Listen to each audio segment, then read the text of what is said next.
ओम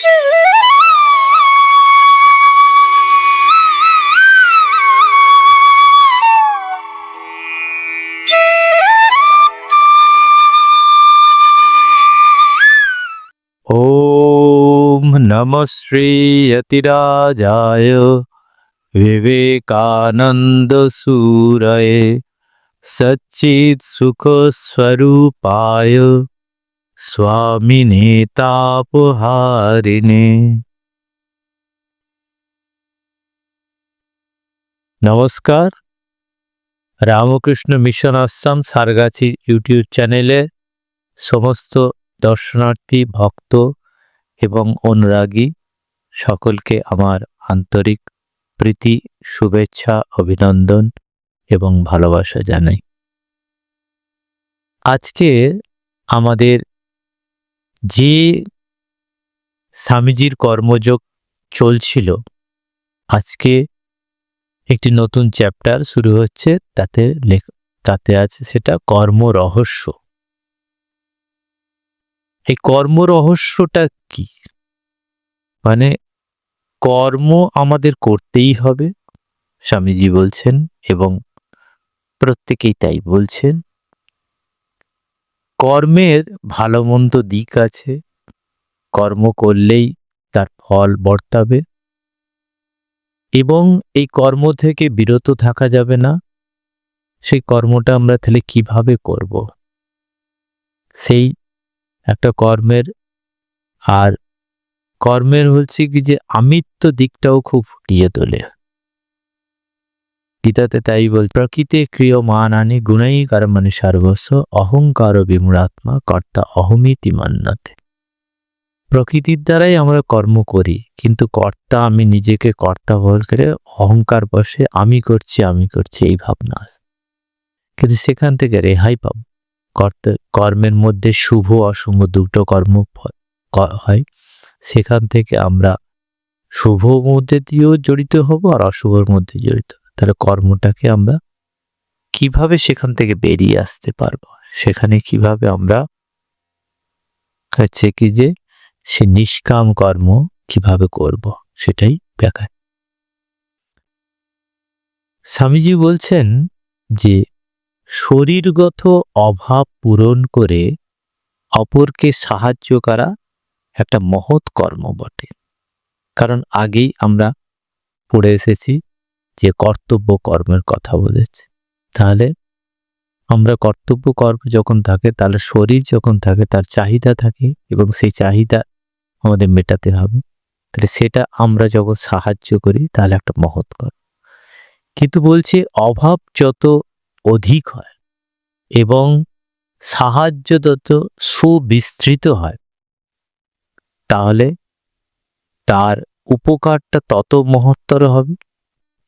তাহলে যদি বলছে যে একদিনের জন্য কাউকে যদি এরকম ভাবে সাহায্য করা হয়, তাহলে যে অভাব, তার যে অভাব আছে, একদিনের অভাব যদি দূর করে আমরা যদি সাহায্য করি, তাহলে উপকার করা হবে।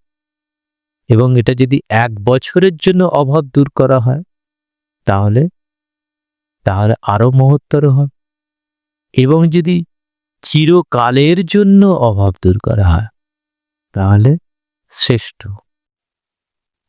তাহলে এই উপকার যে করবে, সেটা কিভাবে করবে? সেটা কি এই শরীরগত চাহিদা যে আছে সেটা কি চিরকালের জন্য মেটানো যায়? একমাত্র বলছেন অধ্যাত্ম জ্ঞানই এই চিরকালের অভাব মেটাতে পারে। বাকি অন্যান্য জ্ঞান দ্বারা যে অভাব মেটে না। কারণ আজকে যে অভাব, খাদ্য অভাব, বস্ত্রের অভাব, চিকিৎসার অভাব, যখনই একটা করবে আর একটা আসবে। কিছু সাময়িকভাবে আমাদের হবে, আবার আসবে, আবার করবে, আবার আসবে। সেটা সাময়িক উপকার। কিন্তু চিরকালে তার একটা মানুষ যখন তার শরীর আছে, তার মন আছে, তার বুদ্ধি আছে, তার সমস্ত কিছু আছে, তার অভাবও থাকবে। সেই অভাবগুলোকে মেটাবে কি করে? কে মেটাবে? যিনি এই মেটাবেন, যিনি আত্মজ্ঞানের মধ্যে তিনি বলছেন শ্রেষ্ঠ উপকারক, যিনি সেই শ্রেষ্ঠকে। এবারে বলছেন যে আমরা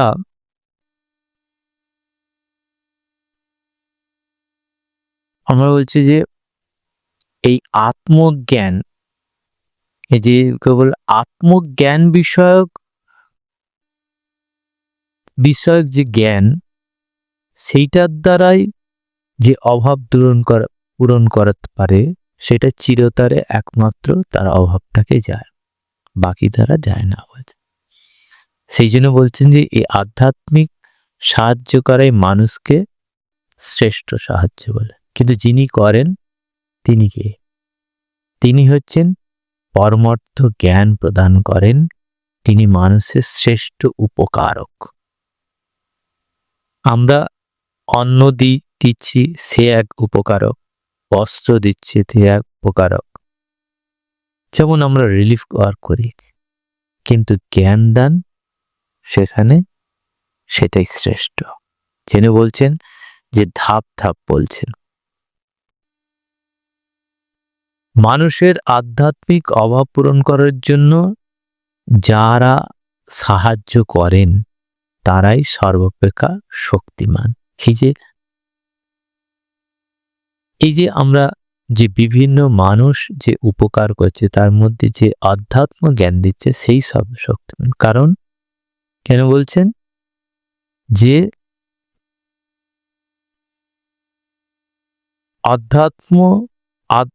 আধ্যাত্মিকতাই আমাদের জীবনের সকল কর্মপ্রচেষ্টার প্রকৃত ভিত্তি।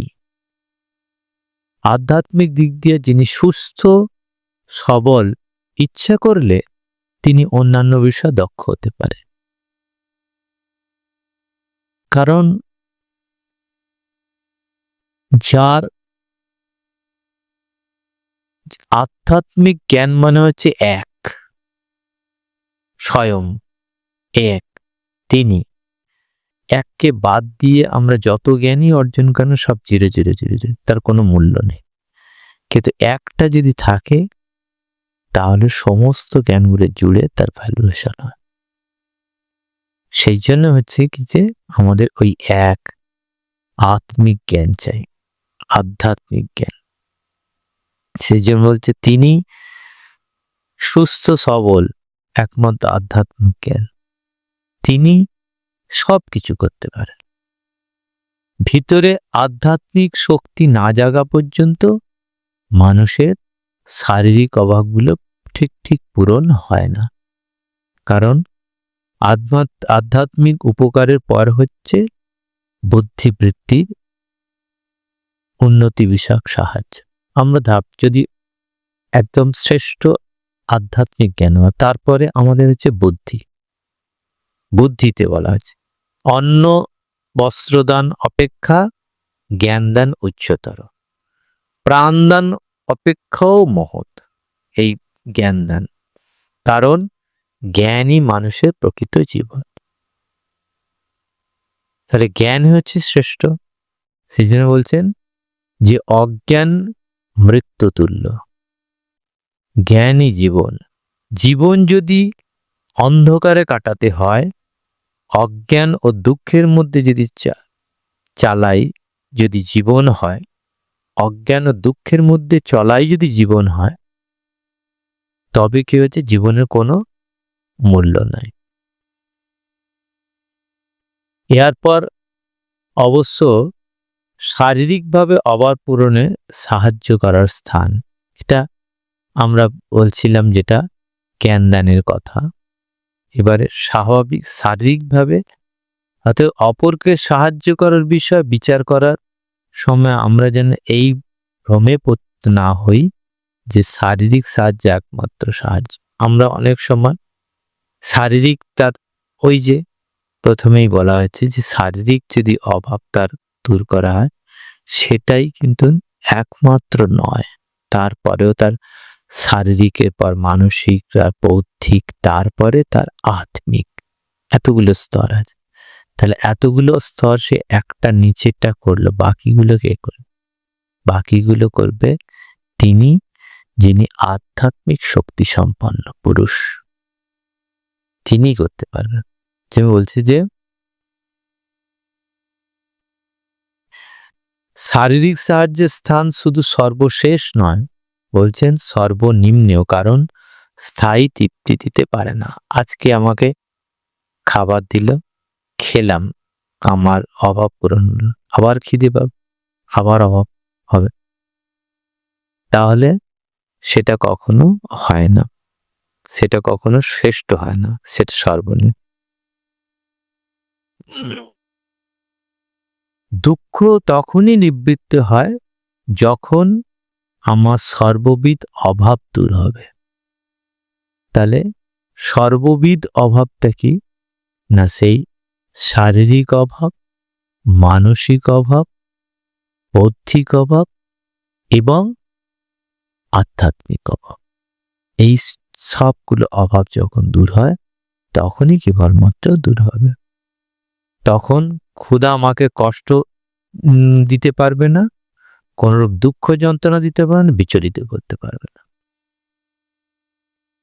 অতএব যা আমাদেরকে আধ্যাত্মিক বল সম্পন্ন করে, তাই সর্বশ্রেষ্ঠ উপকার, তারপর মানসিক, তারপর শারীরিক। এখন হচ্ছে কি যে তাহলে বলবে কি, একটা মানুষের হচ্ছে কিছু ক্ষুধা তো থাকবেই, তার বস্ত্র দরকার আছে, সবকিছু, কিন্তু সবটাই তার দরকার, কিন্তু সেটা আমরা সাহায্য করি, কিন্তু সেই সাহায্যটাকে আমরা যদি তার আত্মিক সাহায্য করি, তবে তার মধ্যে সমস্তটা আস্তে আস্তে জেগে উঠবে, না হলে হয় না। কেবল শারীরিক সাহায্য দ্বারা জগতের দুঃখ দূর করা যায় না, এটা বলছেন যে কারণ নিচে তাকে দুঃখ, যতদিন না মানুষের প্রকৃতি পরিবর্তিত হচ্ছে, ততদিন এই শারীরিক অভাবগুলি সর্বদাই আসবে এবং দুঃখ অনুভূত হবে। কারণ সে যদি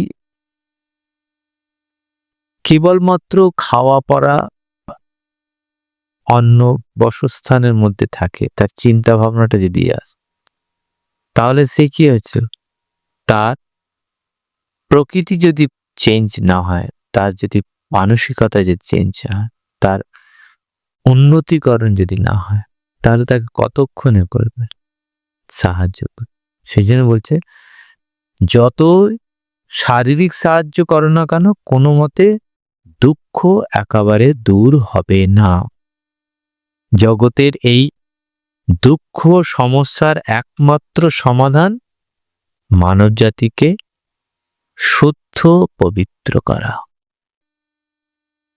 আমরা জগতের যা কিছু দুঃখ কষ্ট অশুভ দেখতে পাই, কি না সবই অজ্ঞান অবিদ্যা প্রসূত, অবিদ্যা প্রসূত। কারণ বিদ্যা যখন থাকে যার মধ্যে, তার মধ্যে বলছেন যে ভগবান শ্রীকৃষ্ণ বলছেন বিদ্যা বিনয় সম্পন্নে ব্রাহ্মণে গভীরহস্তিনী শনি জৈব সপাকে চ পণ্ডিত সমদর্শী। বিদ্যা থাকলে তার বিনয় আসবে, সে তার মধ্যে সমদর্শন আসবে, সমস্ত কিছু তার মধ্যে আসবে। কিন্তু অবিদ্যার অভাবে সে, বিদ্যার অভাবে মানে অবিদ্যাতে সে কি দুঃখ কষ্টের মধ্যে থাকে। সেই দুঃখ কষ্ট থেকে কিভাবে তাকে লাঘব করা যায়, সেই জন্য বলছে মানুষকে জ্ঞানলোক দাও, জ্ঞানালোক দাও, সকল মানুষ পবিত্র আধ্যাত্মিক বল সম্পন্ন ও শিক্ষিত হোক। কেবল তখনই জগতে দুঃখ নিবৃত্তি হবে, তার পূর্বে না। তেমন জগতে যদি দুঃখ নিবৃত্তি করে, আমরা কষ্ট নিবৃত্তি করতে চাই, কেবলমাত্র আধ্যাত্মিক জ্ঞান আলোক। সেই জন্য বলছেন স্বামীজি, বলছেন যে সমগ্র দেশের অন্ন একটি ক্ষুদ্র গ্রামের পক্ষেও পর্যাপ্ত নহে, যতদিন না তাকে আত্মনির্ভরশীল করিতে পারিতেছে। তাহলে আত্মনির্ভরশীল মানে আত্মবিষয়ক তাকে, মানে সে তার নিজের উপর বিশ্বাস, মানে নিজেকে জানবে। নিজেকে জানা তার মানে আত্মজ্ঞান প্রস্ফুটিত হবে। আত্মজ্ঞান যদি জাগে তবেই কেবলমাত্র তার সব অভাব দূর হবে, নাহলে সমগ্র পৃথিবীর অন্য একটা গ্রামের পক্ষে পর্যাপ্ত না। কেন? তার শারীরিক এই অভাব থাকবেই, তার মানসিক অভাব থাকবেই। সেই অভাবটা কখনোই তাদের অভাব দূর করা যায় না যতদিন না তাদের সেই জ্ঞান মধ্যে দিয়ে উদ্বুদ্ধ করা যায়। এটাই বলছে স্যার। দেশে প্রত্যেকটি গৃহকে আমরা দাতব্য আশ্রমে পরিণত করতে পারি, হাসপাতাল দেশ ছেয়ে ফেলতে পারি, কিন্তু যতদিন না মানুষের স্বভাব বদলাচ্ছে ততদিন দুঃখ কষ্ট থাকবেই থাকবে। আমরা এই প্রকল্প সেকল্পের মধ্যে দিয়ে মানুষকে কিছু দান দিতে পারি, তাতে করে উন্নতি হয় না। যতদিন আমাদের এই চিৎহাতটা বন্ধ না করি, আমরা দিলেই ভালো না, বরঞ্চ আমরা নেবার মানসিকতা যেদিন আমাদের বন্ধ হবে সেই দিনই হবে আমরা উন্নতি হব। আমাদের একটা দেশ, একটা মানুষ, একটি সমাজ উন্নতি হয়েছে তখনই বোঝা যায় যখন সেই মানুষ, সেই সমাজে, সেই দেশের মানুষের মধ্যে যখন সে হস্ত প্রসারণ করে তার কাউকে কিছু চাইবে না, ভিক্ষা চাইবে না, মানে সে সাহায্য চাইবে না, সে তার আত্মিক জ্ঞানে উদ্বুদ্ধ হবে, সে নিজেকে, সে আধ্যাত্মিক সম্পন্ন জ্ঞান লাভ করবে, তখনই কেউ। সেই জন্য স্বামীজি বলছেন যে ভারতবর্ষের মাটি হচ্ছে আধ্যাত্মিক মাটি। সেখানে ধর্মকে বাদ দিয়ে, আধ্যাত্মিকতাকে বাদ দিয়ে কোনো কিছু উন্নতি পায়। কারণ একটা মানুষ সে তার কর্মজগতে প্রবৃত্তি হয়, তা প্রবেশ করে, সে ধীরে ধীরে তার সেই আত্মিক উন্নতি করার জন্য সে তার কম সত্য থেকে বেশি সত্যের দিকে, সেই কোন সত্য, যে সচ্চিৎ আনন্দ, সেই সত্যের দিকে সে অগ্রগতি হবে। এটাই হচ্ছে কিনা গীতায় কি বলছেন, যে পুনঃ পুনঃ বলছে যে আমাদিগকে কর্ম করতে হবে, হচ্ছে কর্মণ্যেবাধিকারস্তে মা ফলেষু কদাচন মা কর্মফল হেতুর ভূ মা তে সঙ্গস্থ কর্মণি। কর্মে আমাদের অধিকার, ফলে নয়। বলছে কি কেন? কারণ হচ্ছে কর্মফল যেন তোমার কর্ম প্রবৃত্তির কারণ না হয়। আমি একটা কর্মফল, যাই কর্মফল আমি যদি আশা করি, সঙ্গে সঙ্গে তার প্রবৃত্তির মধ্যে আমরা কি হয়েছে কারণ হয়ে দাঁড়াবো, সেই প্রবৃত্তি। তখন কর্মত্যাগেও যেন আমাদের প্রবৃত্তি না হয়, আমরা যেন কর্মত্যাগ, আমরা হচ্ছে কি যে কতক্ষণে কর্ম যায়, কতক্ষণে কর্ম যায় না। কর্ম যেমন হচ্ছে কি যে কর্ম প্রবৃত্তির কারণ না হয়, ফলটা আবার কর্মত্যাগেরও কারণ না হয়। তুমি কি বলছে, তুমি নিষ্কাম ভাবে কর্ম করো, কর্মত্যাগ এবং কর্মত্যাগও করো না, নিষ্কাম ভাবে কর্ম করো। তাহলে কর্মের মধ্যে শুভাশুভ কর্ম থাকে, ফল থাকে, সেই শুভাশুভ মিশ্রিত থাকে। সেইগুলো কি করছে, সেটা আমরা এমন কর্ম করতে পারি না যা দ্বারা কোনো কিছু ভালো, আবার এমন কোনো কর্ম থাকে না যার দ্বারা কোনো কিছু অনিষ্ট। মানে এমন কোনো কর্মের মধ্যে শুধুমাত্র ভালো, এবং শুধুমাত্র খারাপ এরকম নেই। সব সময় কর্ম হচ্ছে কি যে তার দ্বৈত ভাব আছে, তার শুভ আছে অশুভ আছে।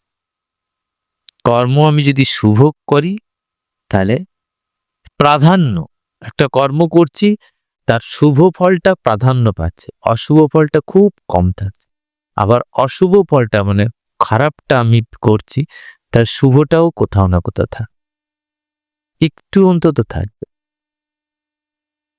তাহলে কর্মের এরকম চরিত্র যে কর্মটা সবসময় শুভ অশুভ মিশ্রিত। সেজন্য বলছেন যে প্রত্যেক কর্ম অপরিহার্যভাবে শুভাশুভ মিশ্রিত, তথাপি শাস্ত্র আমাদিগকে অবিরত কর্ম করতে বলছে। শুভাশুভ উভয় নিজ নিজ ফল প্রসব করিবে, অবিরত কর্ম কর। এটাই বলছেন গীতার কথা, কর্মে তোমার অধিকার, ফলে নয়। ফল আকাঙ্ক্ষা কর, ফল মানেই হচ্ছে তোমাকে বন্ধনে আনবে, তোমাকে আবার সেটাকে কর্ম করাবে, আবার তোমাকে করতে হবে। এই কর্মচক্রের মধ্যে পড়তেই হবে, বারবার জন্ম মৃত্যু চক্রে। যেখানে ভগবান শঙ্করাচার্য তাই বলছে যে হে মূঢ়, এই একমাত্র কি না ভগবানের শরণাপন্ন হ, একমাত্র গোবিন্দের শরণাপন্ন হ, যাতে করে তুমি এই কর্মের মধ্যে বন্ধন থেকে মুক্ত হতে পারো। ভজ গোবিন্দম ভজ গোবিন্দম গোবিন্দম ভজ মূঢ়মতে সম্প্রাপ্তে সন্নিহিতে কর্ম নহি নহি তু কিম করনে ভজ গোবিন্দ। এর উপায় নেই, কর্ম এমনই বন্ধন। শুভ কর্মের শুভ এবং অশুভ কর্মে অশুভ হইবেই, কিন্তু এই শুভাশুভ উভয় আত্মার বন্ধন। সেই জন্য স্বামীজি বলছে শুভ কর্মে শুভ, মন্দে মন্দে ফল, এ নিয়ম রোধে নাহি কারো বল। কেউ এটাকে রোধ করতে পারে না, তার ফল ফলবেই। আমি জেনে এবং না জেনে যে কর্ম করি না কেন তার একটা ফল আছে। তাহলে ফল যদি থাকে, আমাকে যদি ফলের মধ্যে যদি বদ্ধ করে, তাহলে আমার এই মুক্তি তাহলে কখন হবে? তাহলে সেই চেতনকে আমি প্রত্যক্ষ করব কিভাবে, আমি উপলব্ধি করব কিভাবে? যিনি সমস্ত কিছুর পারে সেটাই বলবে, সেইটাই বলছে স্বামীজি বলছেন যে গীতার এই মীমাংসা করা হয়েছে যে যদি আমরা কর্মে আসক্তি না হই তবে কর্ম আমাদের বন্ধন হতে পারবে না। এখন কর্ম অনাসক্তি বলতে কি বোঝায় তা আমরা যে অনাসক্তি ভাবে কর্ম, এই যে কর্মে আসক্তি মানে কর্মফলে, আমরা কর্মফলে অনাসক্ত ভাবে কর্ম, এই অনাসক্ত ভাবে কর্ম করাটাও বেশ কঠিন, বেশ কঠিন। আমরা ভাবি যে কর্ম আমরা অনাসক্ত ভাবে করছি, কিন্তু কোথা থেকে একটা কিরকম ভাবে কোথা থেকে এসে যায় যে আমি কর্ম করেছি, এই জায়গাটা। সেই জন্যই বলছেন ভগবান শঙ্করাচার্য যে ভজ গোবিন্দম। সমস্ত কিছু আমাদের ওই যে আমরা শেষকালে কি করি, শ্রীরামকৃষ্ণ অর্পণমস্তু, সমস্ত কিছু যা ফল আমরা কাজ করেছি কোনোটাই আমার জন্য নয়, একমাত্র পথ ভক্তি পথে সমস্ত কর্ম শ্রীরামকৃষ্ণ চরণমস্তু, সেই চরণে আমি অর্পণ করলাম। আমার যা কিছু ভালো মন্দ যা কিছু হয়েছে, কারণ আমি তো জানিনি, আমি অজ্ঞ, আমি কোনটা যে ভালো আর কোনটা মন্দ আমি কিছু জানি না। হে প্রভু, আমার যা কিছু কর্ম আছে সমস্ত তুমি নাও, এইভাবে আমাদের প্রার্থনা হবে, তবেই আমরা এই শুভাশুভ কর্মের হাত থেকে মুক্তি পেতে পারব। ওম শান্তি শান্তি শান্তি। হরি ওম তৎসৎ। শ্রীরামকৃষ্ণার্পণমস্তু।